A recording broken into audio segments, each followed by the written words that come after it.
오늘 사무엘하 20장 14절에서 26절 말씀을 가지고 지혜로운 여인 한 사람이 라는 제목으로 함께 말씀을 나누어 보려고 합니다. 여러분, 지혜롭다라는 말이 무슨 뜻입니까? 지혜롭다. 알기는 아는데 모르는 말은 아닌데 이런 뜻입니다 라고 깔끔하게 정리해서 말하려고 하니까 좀 고민이 되죠. 그럴 때 저는 사전을 찾아보는데 요즘 되게 편한 게 이제 인터넷 검색창에다가 지혜롭다라고 치면 사전적 의미를 알려줘요. 그렇죠? 그래서 찾아보니까 지혜롭다라는 말은 사람이 사물의 이치나 상황을 제대로 깨닫고 그것에 현명하게 대처할 방도를 생각해내는 정신적 능력이 있다라는 뜻이라고 잘 정리해 주더라고요.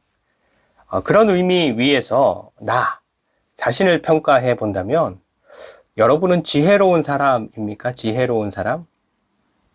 우리가 삶을 살아가면서 마주하는 수많은 상황들 속에서 그 상황들을 제대로 파악하고 그래서 그런 상황들 속에서도 우리의 삶이 여전히 지속될 수 있도록 좋은 방법들을 생각해내는 정신적인 능력이 여러분들에게는 충분하십니까?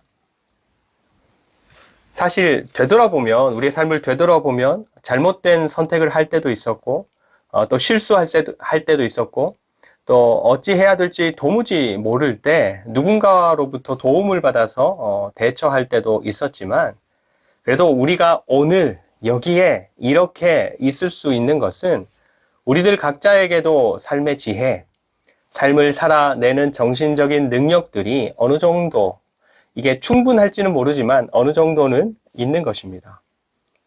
그러면 그리스도인으로서 가지는 지혜로움에 대해서는 어떻습니까? 그리스도인으로서 가지는 지혜로움.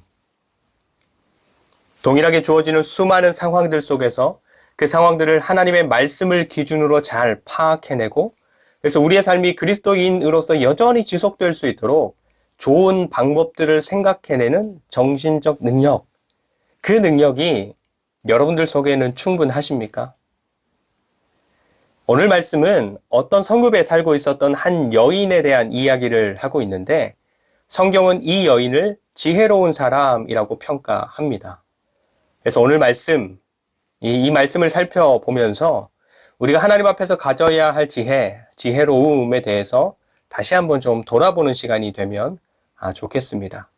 먼저 오늘 말씀은 지난주 압살롬의 반역과 그 맥이 닿아 있는 또 다른 반역, 반란 이야기의 끝부분입니다. 다윗의 아들인 압살롬이 아히도벨이라는 당대 최고의 책사와 함께 반란을 일으켰었죠. 그래서 다윗은 자기 식구들과 또 부하들을 데리고 예루살렘에서 도망가게 되었습니다. 근데 그렇게 도망갈 때 자기를 따라서 함께 가겠다고 나섰던 제사장들, 그리고 후세, 이 사람들을 예루살렘에 그대로 있게 합니다. 제사장들을 그대로 있게 한 것은 다윗이 지금 이렇게 어렵고 힘든 상황을 마주하게 되어서 예루살렘을 떠날 수밖에 없는 상황이지만 하나님께서 여전히 다윗 자신과 함께 하신다면 분명히 그 길을 선하게 인도하실 것이고 또 그렇다면 하나님께서 자신을 하나님의 궤가 있는 그곳 예루살렘으로 다시 돌아오게 하실 것이라는 믿음이 다윗에게 있었기 때문에 제사장들과 언약궤를 예루살렘에 그대로 있게 했던 것입니다. 그리고 후세를 예루살렘, 그것도 압살롬 밑에 있게 한 것은 압살롬 편에 합류했던 아히도벨의 책략들을 무너지게 하는 역할을 누가? 후세가 해주기를 바랬기 때문이었습니다. 그런데 하나님께서 다윗의 그 바램을 따라서 후세가 압살롬에게 낸 책략을 사용하셔서 아히도벨의 책략을 무너뜨리시고 그래서 다윗과 그 신하들이 살아날 수 있도록 하신 것입니다. 그리고 그것을 시작으로 다윗은 흐트러졌던 체계를 정비하고 그래서 압살롬의 반역을 정리하게 되었던 것입니다.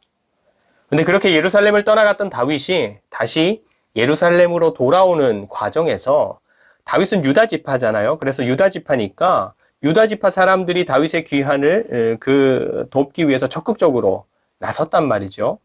그런데 다른 지파들이 보기에는 그게 또 문제가 되었던 것입니다. 앞에 19장 뒷부분 40절에서 42절 말씀을 제가 한번 읽어드릴게요. 40절에서 42절 왕이 길갈로 건너오고 김함도 함께 건너오니 온 유다 백성과 이스라엘 백성의 절반이나 왕과 함께 건너니라. 온 이스라엘 사람이 왕께 나와 왕께 아뢰되 우리 형제 유다 사람들이 어찌 왕을 도둑하여 왕과 왕의 집안과 왕을 따르는 모든 사람을 인도하여 요단을 건너가게 하였나이까 하매 모든 유다 사람이 이스라엘 사람들에게 대답하되 왕은 우리의 종친인 까닭이라 너희가 어찌 이 일에 대하여 분내느냐 우리가 왕의 것을 조금이라도 얻어 먹었느냐 왕께서 우리에게 선물로 주신 것이 있느냐 이스라엘 사람이 유다 사람에게 대답하여 이르되 우리는 왕에 대하여 10몫을 가졌으니 다윗에게 대하여 너희보다 더욱 관계가 있거늘 너희가 어찌 우리를 멸시하여 우리 왕을 모셔오는 일에 먼저 우리와 의논하지 아니하였느냐 하나 유다 사람의 말이 이스라엘 사람의 말보다 더 강경하였더라. 아멘. 사실 의견이 대립하거나 한쪽에서 좋지 않은 감정을 가지고 말을 했어도 다른 한쪽에서 누가 잘못한 것인지를 떠나서 그냥 좀 이해해주고 받아주고 좋게 좋게 해결하려고 하면 일이 크게 번지는 경우가 잘 없습니다. 근데 지금 유다지파 사람들과 또 다른 열지파 사람들 사이에서 벌어지고 있는 이 일은 양측 모두가 강하게 강대강으로 맞서는 상황인 거예요. 이럴 때는 작은 것 하나가 불씨가 돼서 폭발하게 되는데 여기에서는 세바라는 사람이 그 불씨가 되는 것입니다. 20장 1절과 2절 말씀인데요. 제가 한번 읽어드릴게요. 마침 거기에 불량배 하나가 있으니 그의 이름은 세바인데 베냐민 사람 비그리의 아들이었더라. 그가 나팔을 불며 이르되 우리는 다윗과 나눌 분깃이 없으며 이새의 아들에게서 받을 유산이 우리에게 없도다. 이스라엘아 각각 장막으로 돌아가라 하매 이에 온 이스라엘 사람들이 다윗 따르기를 그치고 올라가 비그리의 아들 세바를 따르나 유다 사람들은 그들의 왕과 합하여 요단에서 예루살렘까지 따르니라. 아멘. 이 세바라는 사람도 어느 정도 영향력이 있었던 사람인 것 같기는 합니다. 하지만 평소 때라면 그런 폭발력이 없었겠지만 지금은 유다와 다른 지파들 사이에 아주 팽팽한 긴장감이 있는 상황이거든요. 그래서 어느 한쪽으로 조금만 불꽃이 튀어도 폭발하는 그런 상황인데 그런 상황에서 우리는 다윗과 나눌 분깃이 없다. 돌아가자. 돌아갑시다. 이렇게 어느 정도 영향력이 있는 세바를 통해서 다윗을 반대하고 돌아서고자 하는 말이 강력하게 전해지자 하나의 나라로 통치되던 이스라엘이 잠시 동안이었고 또 비공식적이긴 했지만 둘로 나뉘어지게 되었던 것입니다.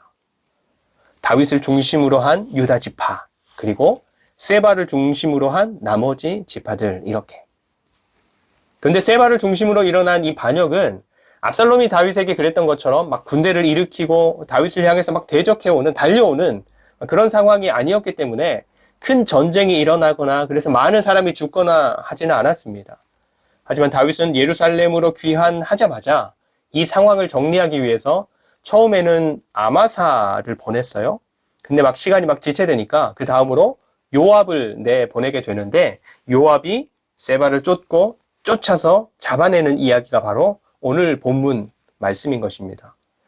오늘 말씀 14절과 15절을 보시면 세바가 자기를 따르는 무리들과 함께 벤마가의 아벨이라는 성읍에 들어갑니다. 이 성읍은 예루살렘 정도는 아니지만 공격해오는 적들을 방어하기에 유리했던 좀 높은 지역에 있었던 성읍이었던 것 같아요. 그래서 이 세바를 쫓아서 군대를 이끌고 갔던 요압이 세바가 그 성읍에 있다라는 이야기를 듣고서 어떤 공략 계획을 세우냐 하면 그 성읍 옆에다가 토성을 쌓는 거예요. 그래서 이제 높이를 맞추는 거죠. 그래서 높이를 맞춰서 이 성벽을 쳐서 헐어버리고 그 성읍을 공략하려고 계획을 했던 겁니다. 근데 그 모습을 지켜본 한 여인이 이 성읍에 있었던 한 여인이 요압에게 말을 걸어오는 겁니다. 20장 19절 말씀인데요. 나는 이스라엘의 화평하고 충성된 자 중 하나이거늘 당신이 이스라엘 가운데 어머니 같은 성을 멸하고자 하시는도다. 어찌하여 당신이 여호와의 기업을 삼키고자 하시나이까 하니. 아멘. 이 여인이 말하는 바는 자기도 그렇고 이 성읍도 그렇고 모두가 하나님께 속한 사람들이고 하나님께 속한 성읍인데, 그리고 자기는 이스라엘 나라가 평안하고 화평하고 하나님께 충성되게 살아가는 것을 바라는 사람인데, 왜 요압 당신도 하나님께 속한 사람이면서 우리 성읍을 무너뜨리려고 하느냐, 이것입니다. 그렇죠? 그러자 요압이 말합니다. 20절. 요압이 대답하여 이르되 결단코 그렇지 아니하다. 결단코 그렇지 아니하다. 삼키거나 멸하거나 하려 함이 아니니 이 일이 그러한 것이 아니니라. 에브라임 산지 사람 비그리의 아들 그의 이름을 세바라 하는 자가 손을 들어 왕 다윗을 대적하였나니 너희가 그만 내주면 내가 이 성벽에서 떠나가리라 하니라. 여인이 요압에게 이르되 그의 머리를 성벽에서 당신에게 내어 던지리이다 하고. 아멘. 절대 전쟁을 해서 성읍을 망하게 하는 게 목적이 아니다. 다윗 왕을 대적한 세바, 이 사람만 잡아가면 된다, 이거죠. 그렇죠? 그래서 지금 일어난 이 상황에서 요압의 목적을 파악한 이 여인이 그러면 자기가 요압이 목적한 바를 이룰 수 있도록 세바를 잡아서 넘기겠다라고 하는 것입니다. 그리고는 자기가 요압에게 약속했던 대로 22절을 보시면 정말로 세바를 잡아서 그 머리를 베고 요압에게 던져주는 것으로 이 모든 이 위기의 상황이 마무리되는 것입니다. 여러분, 오늘 성경은 이 이야기를 기록하면서 이 이야기에 나오는 사람들을 이렇게 설명합니다. 요압에게 말 걸었던 성읍의 그 여인에 대해서는 지혜로운 한 여인이라고 설명을 하고 있고, 그 성읍으로 자기를 지지하는 사람들과 함께 들어갔던 세바, 이 세바는 20장 1절을 보시면 불량배라고 설명하고 있는 것입니다. 근데 이게 순서가 뒤바뀌면 안 돼요. 무슨 말인가 하면 이 성읍의 여인이 적어도 그 성읍에 살고 있었던 사람들에게서만큼은 지혜로운 사람이다, 지혜로운 여인이다 라고 인정받는 사람이었기 때문에 성경에서도 지혜로운 여인 한 사람이 이렇게 이야기하고 있고, 또 세바라는 사람도 평소 사람들에게 악하고 좋지 않은 모습을 보였기 때문에 불량한 사람이라고 성경이 이야기하는 게 아니라 오늘 말씀에서 그들이 하는 말, 오늘 말씀에서 그들이 보이는 태도, 그들이 했던 결정들이 당시 사람들의 평가의 정도나 또 주변 사람들에게 미치는 영향력의 정도와 상관없이 하나님께서는 이렇게 말하고 이렇게 행동하고 이런 태도를 가지고 삶을 선택하며 살아가는 사람들을 지혜롭다 혹은 불량하다라고 평가하신다라는 것을 보여주는 것입니다. 그래서 그 성읍의 여인이 보였던 말이나 태도나 결정에 대해서는 하나님 보시기에 뭐예요? 지혜롭다, 지혜롭다. 그리고 유다 지파를 제외한 이스라엘의 다른 지파들에게 막대한 영향력을 미쳤던 세바의 말이나 태도나 결정에 대해서는 불량하다, 불량하다, 악하다라고 말씀하고 계시는 것입니다. 세바의 경우는 하나님께서 세우신 다윗 왕에 대해서 반역을 꽤 했던 거니까 당연히 하나님께서 보시기에 악하고 불량한 삶의 모습이었겠죠. 그러면 이 성읍에서 요압에게 대화를 시도했던 그 여인에 대해서는 왜 이 여인을 지혜로운 사람이다 라고 평가하고 계시는 것일까요? 무엇보다 하나님에 대한 인식입니다. 하나님에 대한 인식. 19절 말씀을 보시면 이 여인은 자기를 비롯해서 성읍의 모든 것들이 누구에게 속해 있는지를 정말로 분명히 알고 있습니다. 그래서 나는 이스라엘의 화평하고 충성된 사람이다. 이 성읍의 모든 것들은 여호와의 기업이다 라고 분명하게 밝히고 있는 것입니다.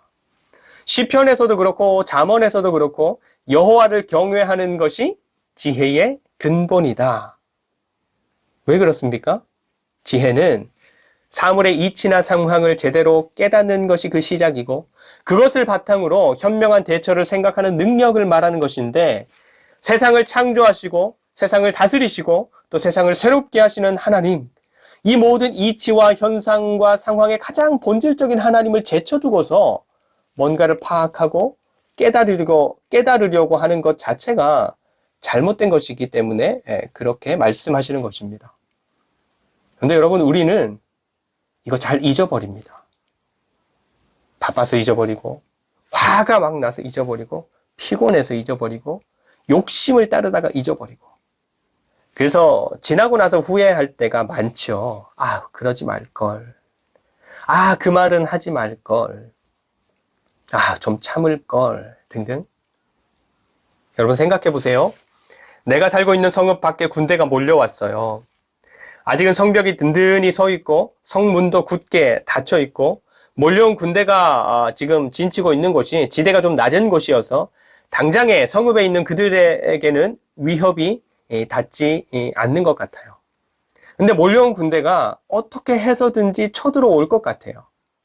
성 안에 있는 사람이 마련할 수 있는 대책이 무엇입니까? 맞서서 싸울 준비를 하거나 싸울 의사가 없다는 것을 밝히면서 항복하거나, 그렇죠? 근데 이 여인에게는 맞서서 싸울 힘이 없었어요. 그렇다고 무조건 항복할 수도 없었어요. 왜요? 자기를 비롯한 그 성읍의 모든 것들은 하나님의 기업이니까. 그래서 요압에게 대화를 시도하는 것입니다. 사실 요압은요, 그 성을 차지하려고 온 게 아니라 그 성읍에 들어간 세바를 잡으려고 온 거잖아요. 그러면 보통은 그렇게 찾으러 온 사람이 먼저 성읍으로 사람을 보내서 사정이 이러이러하니까 세바를 넘겨줘라. 그러면 우리는 조용히 물러가겠다. 이렇게 말하는 게 순서인데 요압은 곧바로 뭘 합니까? 토성을 쌓아서 성벽을 무너뜨리려고 준비를 하고 있는 겁니다. 아마 유다 지파를 제외한 다른 지파들이 세바를 중심으로 모두 뭉쳐 있고 그래서 지금 이 성읍도 세바를 숨겨주고 보호해 주려고 한다라는 생각을 요압이 했던 모양입니다. 그런데 성읍에서 한 여인이 요압을 향해서 말을 걸어오는 것, 그것을 시작으로 반역을 꾀했던 세바를 잡아서 처리하는 일이 순조롭게 풀어지게 되었던 것입니다.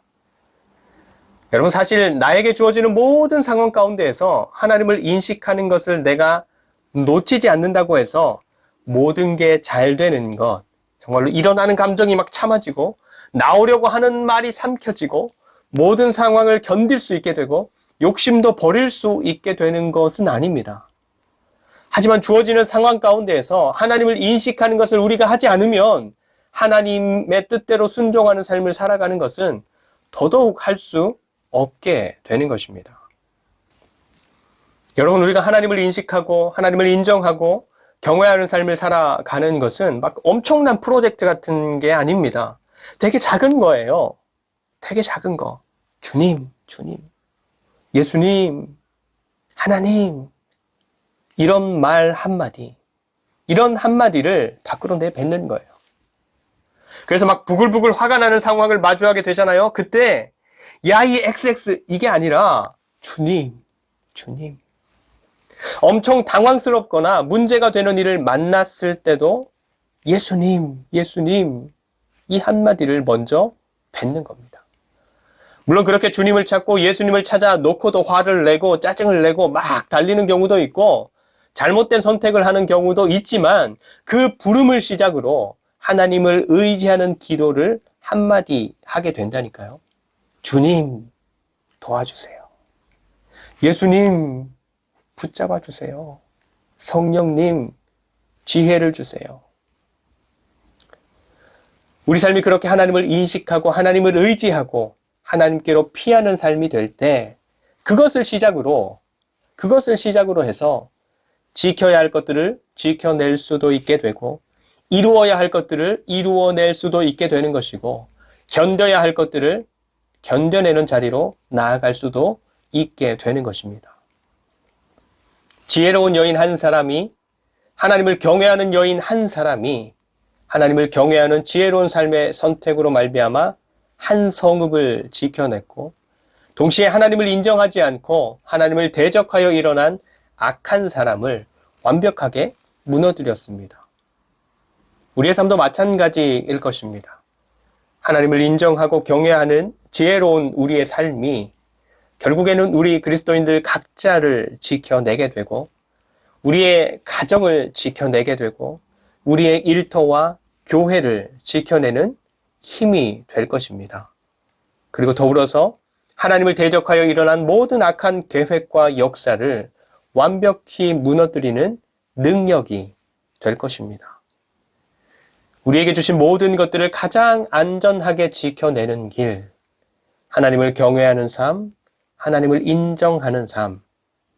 그 성읍의 지혜로운 여인 한 사람과 같은 사람이 저와 여러분들이 되어서 그리스도인 된 우리의 삶과 우리가 속해 있는 모든 가정과 일터와 교회와 삶의 모든 지경을 든든히 지켜가는 사랑하는 주님의 자녀들이 되시기를 간절히 축원드립니다. 기도하겠습니다. 하나님, 오늘도 범사에 하나님을 인정하고 경외하는 삶을 통해서 그리스도인 된 우리의 삶을 잘 지켜갈 수 있도록 도와주시고 그런 지혜로운 삶을 통해서 우리의 가정과 일터와 교회 또한 든든히 지켜가게 하여 주시옵소서. 감사드리며 우리의 피난처가 되시는 예수 그리스도의 이름으로 간절히 축복하며 기도드립니다. 아멘.